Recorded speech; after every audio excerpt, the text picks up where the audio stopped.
Hey all, and welcome to Shadow Space. And we're commenting on another BCB video. This is called Kamala Harris humiliated as CNN analyst delivers brutal warning the Democrats are losing key voters. This was uploaded April 1st. This is not April, excuse me. This is uploaded May 1st. This is being recorded May 4th, and link is in the description. Problem. You know, we make laws to fix problems. We put the voting right. So, I was having a rant about this before I started recording. Prohibition was signed into law to try to stop alcohol and the issues of alcohol. In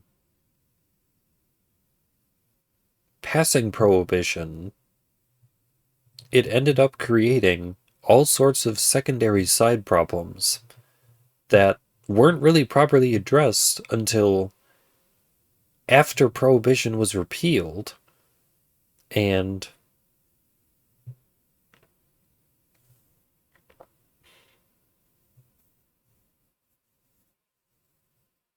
I mean, I guess it really opened up to the open market. So the black markets, or the where there was a monopoly, where a lot of these people just owned a whole bunch of just the whole thing.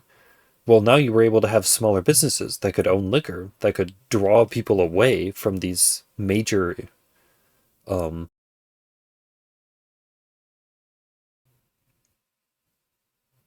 alcohol distributors.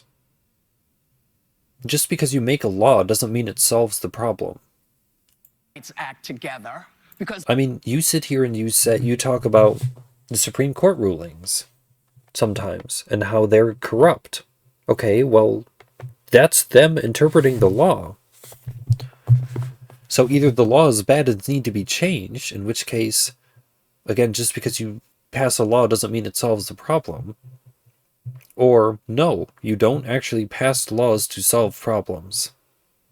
In which case, what do you pass laws for? there was an issue because they were keeping people from voting. Right. They were literally shooting people. They were running them down with dogs to keep them from voting. Okay, let's start with that. So when they say that problem is gone, it's not gone. Yeah, okay, but so you started off the statement by saying you used laws to solve problems.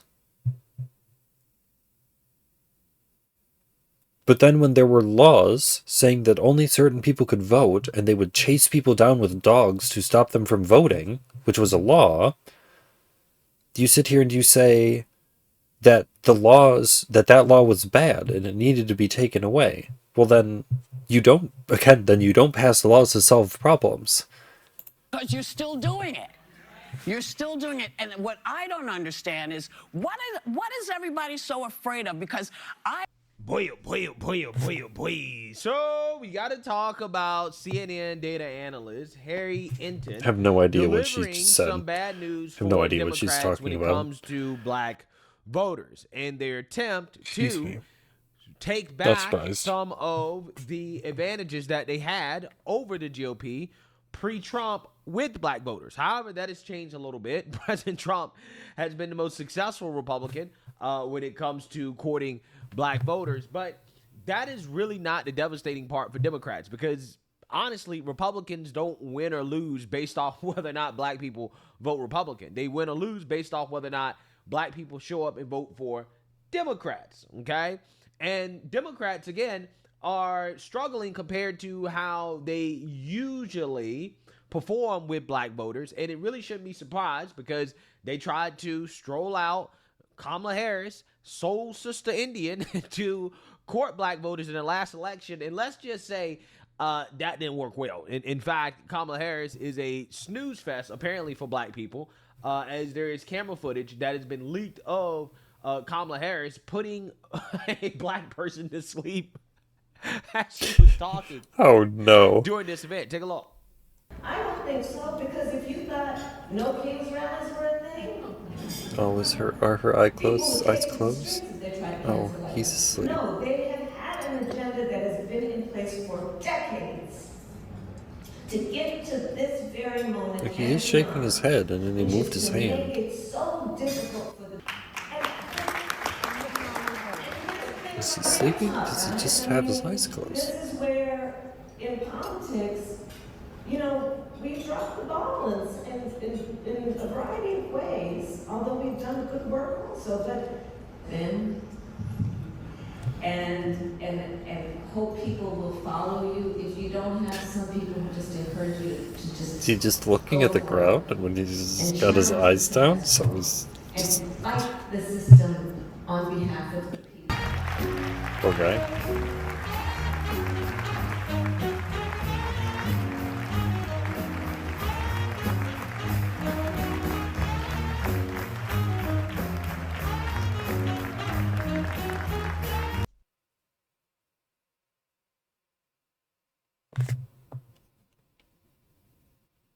Yeah, embarrassing. Totally embarrassing, right? Apparently, Kamala Harris is a snooze fest for black people. She is not exciting black people the way that Democrats wanted her to. And it seems as if they have struggled to gain back some of the ground that they had over the GOP when it comes to the black vote.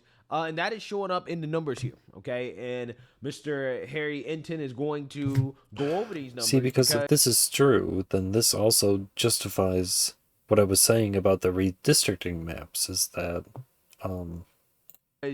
if these numbers hold up, this is not good news there for isn't as much Democrats, Democrat support. headed into the midterms in 2028. So without further ado, let's get into it. Yeah, I think what we're seeing right now in the numbers is President Trump and the Republican Party are chipping away at the long-term advantage that Democrats have had with black voters, with African Americans. Like, Bill Maher is not an African American, but he was a Democrat who is no longer a Democrat who, like, maybe sometimes if he thinks that a Democrat candidate agrees with his values, he'd vote Democrat, but otherwise he says that he wouldn't. You can see it right here. Look, Trump's approval among African Americans at this point in term one, he was at 12%. You know, he's been losing ground with a lot of people. He's gaining ground with African Americans. He's up to 16% at this point. And you say, this isn't that big of a shift. But I will tell you, Republicans absolutely love this shift that's going on because Democrats have had such a long-term advantage. The fact that he's actually gaining ground versus where he was. I don't know what the demographic numbers are, but if you have a smaller number, then 12% to 16% is a bigger jump than if you have a larger number. In term number one, this has major implications for elections down the line because Democrats, especially in a lot of these tight races, you talk about places like Georgia, right down in the South, you see this type of movement for Trump actually gaining ground. This could have major ramifications and help put Republicans over the top in a number of southern places in the midterm elections. Yeah, especially in southern states that are currently redrawing their maps, right? They're getting rid of these so-called black districts after the Supreme Court decided to take a sledgehammer to Section 2 of the Voting Rights Act, which again allowed these racialized districts, which is kind of crazy to me. It really blows my mind that, you know, liberals are really arguing for racialized districts, but yet they're claiming that they're fighting against racism by supporting racism. Anyways, because of what the Supreme Court did, now the GOP gets to redraw their maps. And if these type of voting patterns hold up, that helps Republicans when it comes to the margins, because when they start dividing up these black districts, if black people aren't voting for Democrat at the same clip, even if, you know, it's marginally less than they do historically, that goes a long way when it comes to actually winning an election, right? In a newly drawn district where you have these black voters who have been broken up because we're not drawing racial districts anymore, right? So this is why, even though we're using race as a factor to draw districts. Yeah, this is kind of a big deal. When you talk about, again, the margins, hell of a thing, which is what really matters in these races, it may not seem like a lot. It's like, oh, well, Trump went from 12% to 16%, right? But that 4% it matters in some of these really close races. It's particularly in the South, in these districts that are going to be redrawn by Republicans. Do you see this as part of a bigger trend? I see this as absolutely part of a bigger trend. Donald Trump's Republican Party is absolutely gaining ground, not just him gaining in terms of his approval rating, but look at the party ID margin, Kate, because this to me was absolutely stunning. Look at this party ID margin among African Americans. At this point, in Trump term number 1, Democrats had a 63-point advantage. That has absolutely fallen. Look at where it is now. A double-digit shift away. Democrats, of course, still have the advantage, but it's a 12-point shift to the Republican Party.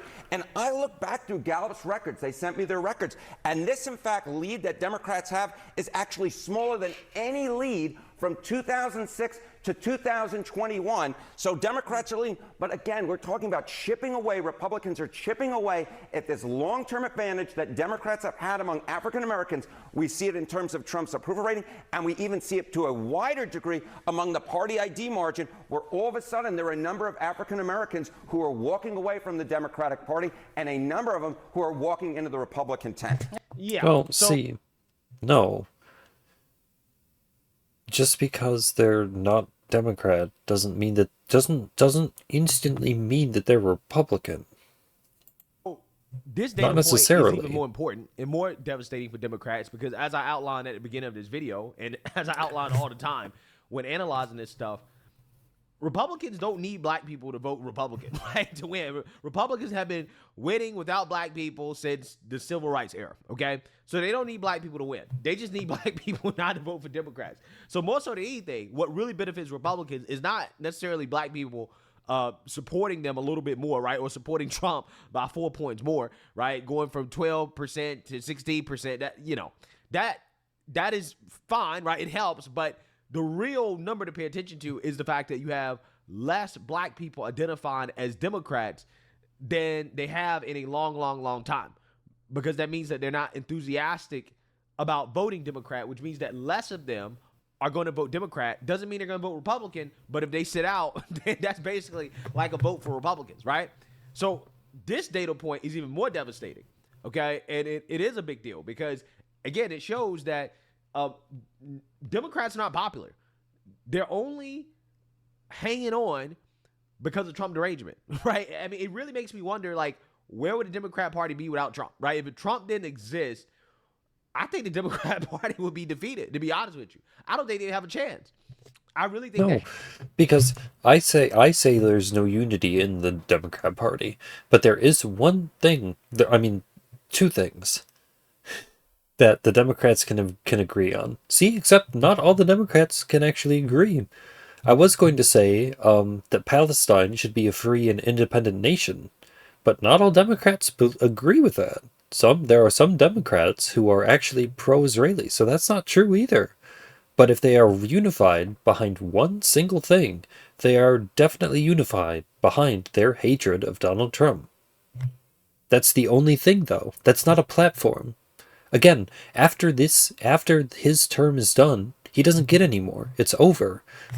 That is like you say that once Donald Trump isn't in there anymore, then the Democrat Party is going to be done.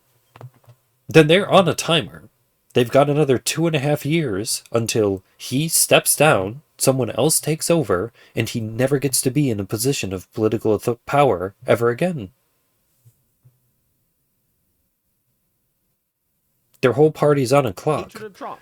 And you got to admit, a lot of people hate Trump, right? For reasons that are unjustified, in my opinion, for the most part. But still, they do hate Trump.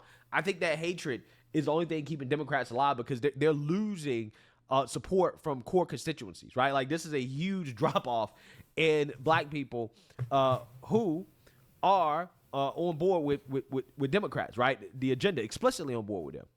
That is very interesting, looking at that past Gallup information. Yeah. What does this mean for the race for control in Congress? Okay, so you see this right here. You see this 51-point advantage that Democrats have, significantly less than you see that 63-point advantage. And what we will note was back in 2024, right, Donald Trump put in a historically strong performance among African Americans. Democrats performed the worst in a generation. Have they gained any of that coalition back from where they fell down to in 2024? But take a look here. Okay. choice for election among African Americans. Kamala Harris was leading amongst that group in the pre-election polling by 63 points. Are Democrats gaining back any of that ground? It's a 62-point advantage now. Republicans are holding on to the gains that they made among African Americans in 2024. Republicans are gaining among African Americans. They are chipping away at that long-term advantage. The Donald Trump-led Republican Party.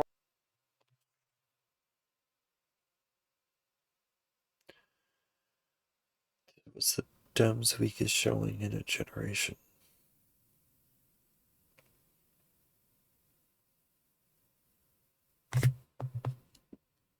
Party is making gains among African Americans that we simply put have not seen the Republican Party make in a generation. Fascinating. Good to see you here. Thanks Nice so to much. see Yeah, it is fascinating, especially because they claim that Trump is a racist, right? Trump is trying to bring back Jim Crow. He's taking away black people's rights, right to vote. That he's so terrible for black people, but yet he's the most popular Republican amongst black people that we've had in a long time. It's just pretty funny how that works. Regardless, this is not good news for Democrats. It's a small data point, but it's a data point that matters when you talk about the margins, when you talk about what happens after these states are redistricted out in the South, right, in favor of Republicans, to the advantage of Republicans. It certainly matters, right, because all we got to do is just keep the House. Okay, if we win by 1 or 2, don't matter. We need to keep the House. And I personally believe that the midterms are going to be a lot closer than what the media is currently predicting, because, again, Democrats are not very popular. I just think that what it's going to take is for things to kind of calm down, right? I think if Trump can get this Iran situation under wraps, gas prices goes back down, if there are less headwinds, right, then I think that the midterms are salvageable, right? I don't believe that we are in panic. Because not really. Because again, there are still conflicts.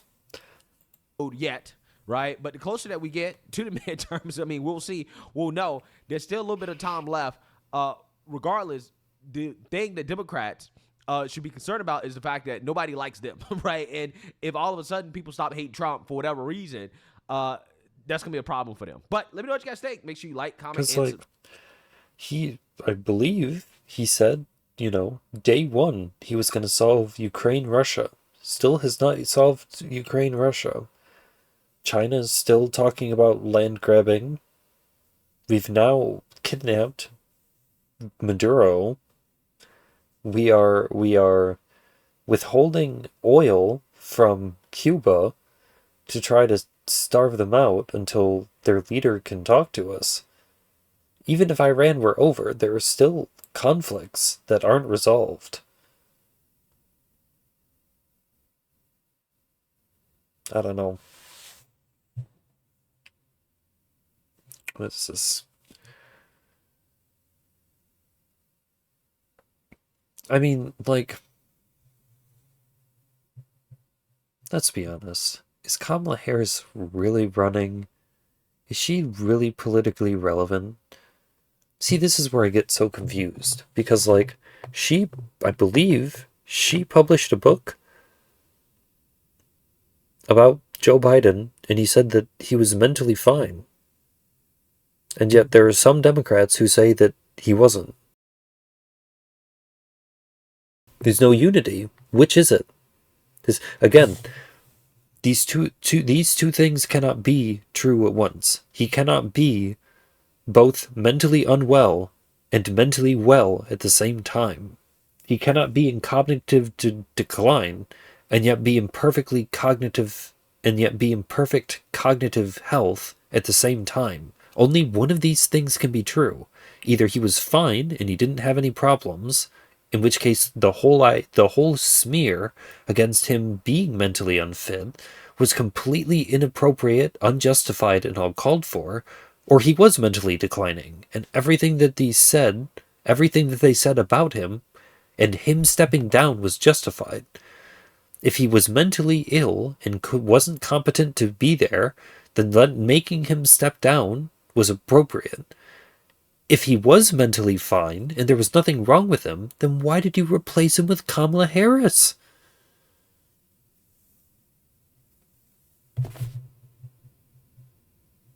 And I can almost guarantee to you that the DNC autopsy lessons, findings, probably don't have that information in them at all. Just, I don't know.